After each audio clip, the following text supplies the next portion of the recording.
The Adventures of Subzero by Tiffany Cudicall and Charlene Huang.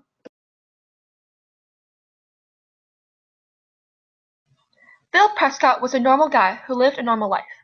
He was a 30-year-old cranberry farmer who liked to spend his days with his dogs and his cranberry juicering company, Prescott Juicery.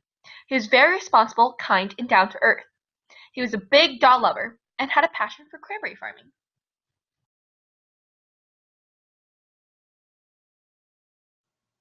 One day, he decided to go on a getaway trip with some friends to climb Mount Everest. He was very excited.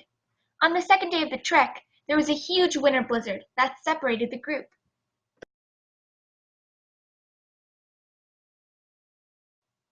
Phil was lost and fell down a crack in the mountains. He was stuck for 3 long days and almost suffered from frostbite and hypothermia. Then, suddenly, he spotted a blue luminescent icicle.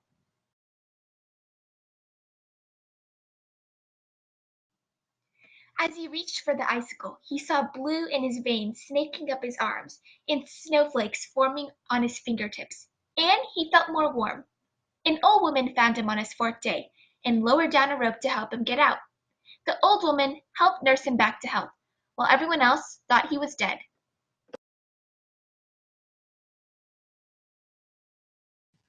After he stops an avalanche from destroying the village, he finds out that he has super strength and super speed. Whenever he gets angry, snowflakes start to form from his fingertips into crystallized snowballs made of pure ice. He later finds out that he has the ability to throw these ice balls at targets instantaneously. He starts to use his powers to save people around him. People start to wonder who he is.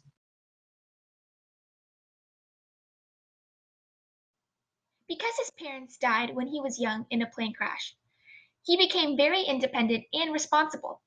Whenever he is feeling down, he thinks about his parents, and that motivates him to do good. He loves to help other people, save lives, and of course, grow cranberries. He is known by the catchphrase, "Oh my berries, winter is coming." People call him Subzero.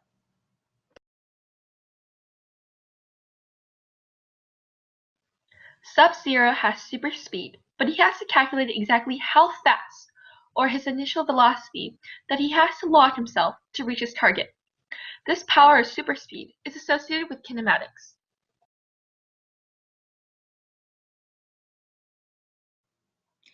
Oh no! Subzero spots a burning house 50 meters away from him. He launches himself at an angle of 20 degrees. What must his initial velocity be for him to reach the target?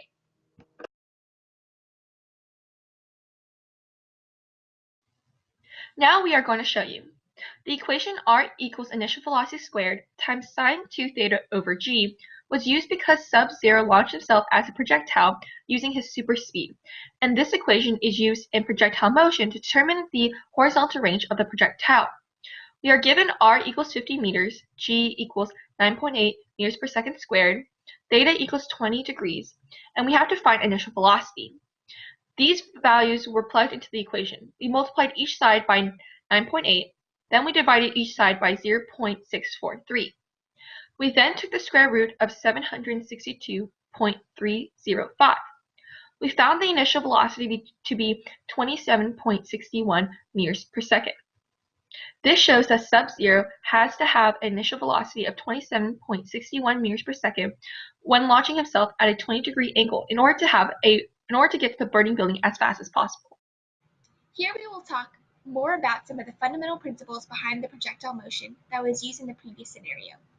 As you can see from the graph, a projectile in motion has the same initial horizontal velocity as its final horizontal velocity, meaning that the horizontal velocity stays the same throughout the projectile's motion. There is also no acceleration in the horizontal direction. In the y direction, the acceleration is 9.8 meters per second squared, which is due to gravity.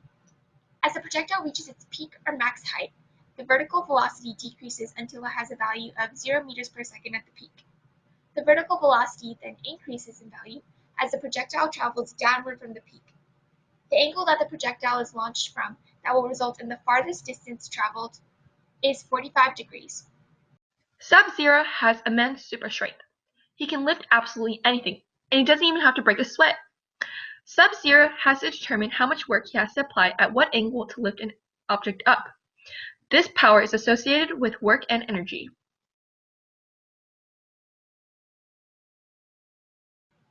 Subzero sees a car racing at full speed down a frictionless hill. He has to act quick because there's a group of people at the bottom of the hill. Subzero has to stop the car to save the people. The car has a mass of 1,590 kilograms and is speeding down a hill at an angle of 40 degrees. The incline is 600 meters long and 300 meters in height. How much work does Subzero have to apply up the hill to stop the car?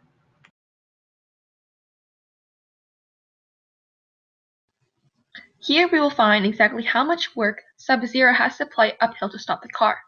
The equation work equals force times distance times cosine theta was used because the work is being applied at an angle. We are given the distance as well as the force. The force is equal to the mass of the car times gravity times the sine of theta. This is the force of the car due to gravity. These values were plugged into the equation to solve for work. The work that was found was 6,009,550 joules. So Subzero has to apply 6,009,550 joules at an angle of 40 degrees with the horizontal in order to stop the car.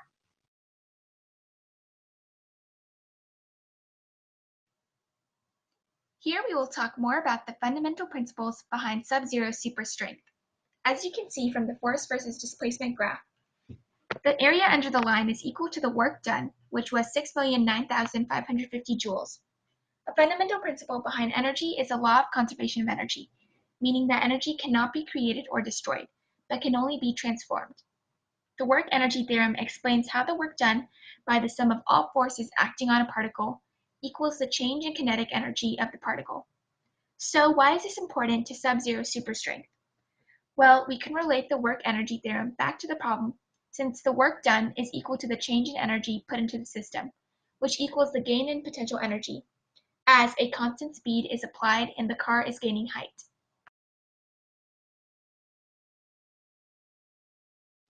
Subzero can form balls made of pure ice. He has to find the final velocity of the ice ball after he rolls it down a hill.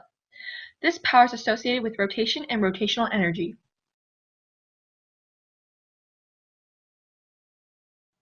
Subzero spots a robbery happening at the bottom of a hill. He has to think fast. He forms a solid ice ball and releases it from rest at the top of a frictionless hill, which is 200 meters in height. The ice ball has a radius of 0.2 meters and has a mass of 0.05 kilograms. The angular velocity of the ice ball is 8 radians per second. The ice ball rolls down to the bottom of the hill. What is the final speed of the ball at the bottom of the hill? Here we will find the moment of inertia for the solid ice ball. We use the equation I equals 2/5 mr squared because that is the equation for the moment of inertia for a solid sphere.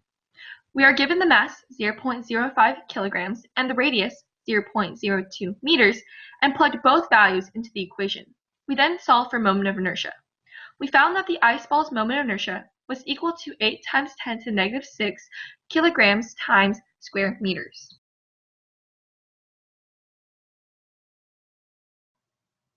Here we will find the speed of the ice ball at the bottom of the hill.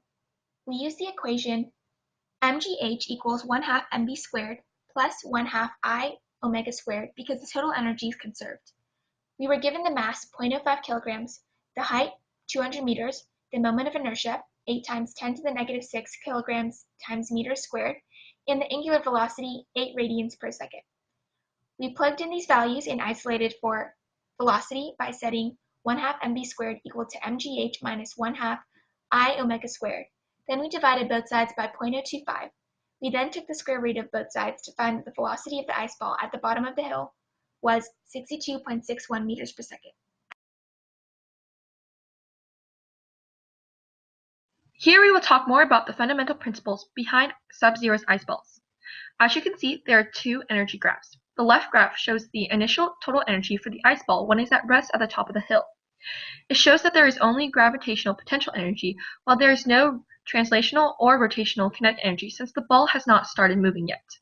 The right graph shows the final total energy for the ice ball when it's at the bottom of the hill. There is no gravitational potential energy as there is no vertical height at the bottom of the hill, but there is both translational and rotational kinetic energy since the ice ball is still in motion. The fundamental principle behind this is the law of conservation of energy, meaning that the energy cannot be created or destroyed, but can only be transformed.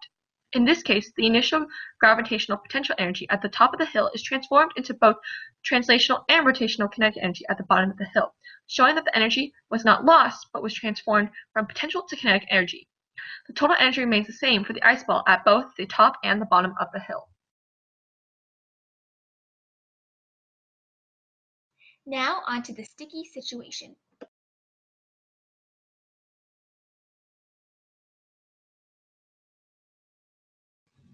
After more than a year of training, Subzero returns home to his cranberry farm in Maine. He finds his farm ablaze and he spots his rival, Purple Flame, who owns a great vineyard down the street, soaking away. Purple Flame has always been jealous of Prescott's juicery and his success. With his anger rising, Purple Flame sets Sub-Zero's farm on fire, not knowing that Sub-Zero has powers. Seeing his farm on fire, Sub-Zero uses his super speed to launch himself at an angle of 40 degrees to reach his house, which is 1,600 meters away. But it's not that simple. He still has to find his initial velocity in order for him to reach his house. Sub-Zero had to do some quick algebra. The equation r equals initial velocity squared times sine of 2 theta over g was used because Sub-Zero launched himself as a projectile, using his super speed. And this equation is used in projectile motion to determine the horizontal range of the projectile. We are given r, which is 1,600 meters, g, 9.8 meters per second squared, theta, which is 40 degrees, and we have to find the initial velocity. These values were plugged into the equation. We multiplied each side by 9.8, then we divided each side by 0.985.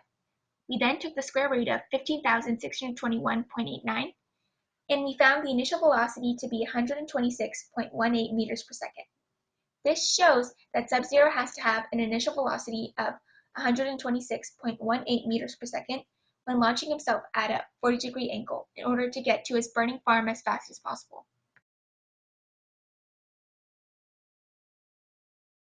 Woohoo! Finally, Sub-Zero is able to correctly calculate his final velocity and successfully land in front of his cranberry farm.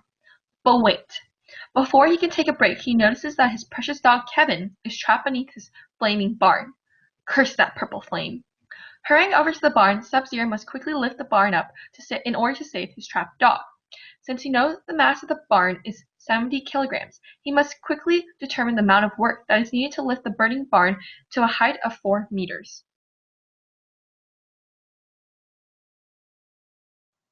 Sub-Zero races over to the barn and applies work to lift the barn up to a height of 4 meters. Here we will find exactly how much work Sub-Zero has to apply to lift the barn. The equation work equals force times distance times cosine of theta was used. We are given the distance as well as the force. The force is equal to the mass of the barn times gravity. This is the force of the barn due to gravity. These values were plugged into the equation to solve for work. The work that was found was 2,744 joules. Sub-Zero applies 2,744 joules to lift the barn and save Kevin. Hooray!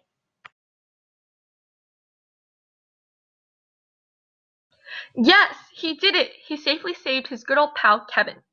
But it's not over just yet. There's still a burning barn. And how will he stop the fire from killing both his barns and all his cranberries? Sub-Zero does some quick thinking and decides to make a giant ice ball to douse the fire. But he's still too tired from lifting the barn to use his super strength to throw the gigantic ice ball.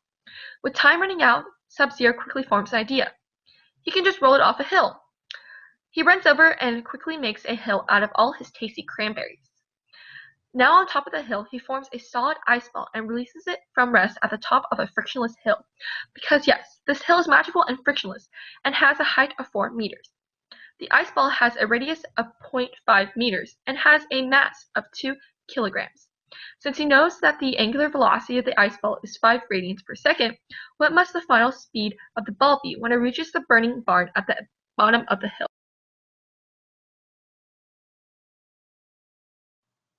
Here we will find the moment of inertia for the solid ice ball. We use the equation I equals 2/5 mr squared because that is the equation for the moment of inertia for a solid sphere. We were given the mass of the ice ball, which is 2 kilograms, and the radius, which is 0.5 meters, and plugged both values into the equation. We then solved for the moment of inertia. We found that the ice ball's moment of inertia was equal to 0.2 kilograms times meters squared.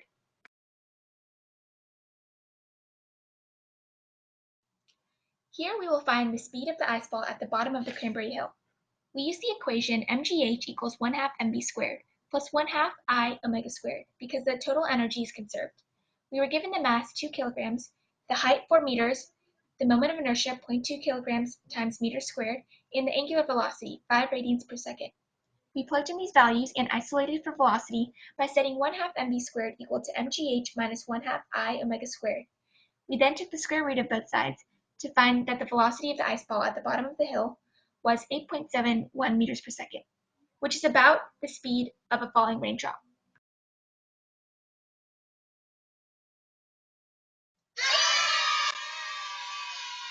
Yay! Subzero saved the day. He's sure glad that physics helped get him out of that sticky situation.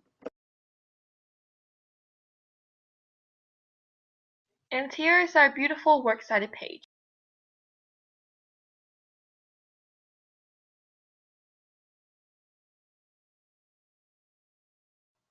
Thanks for watching.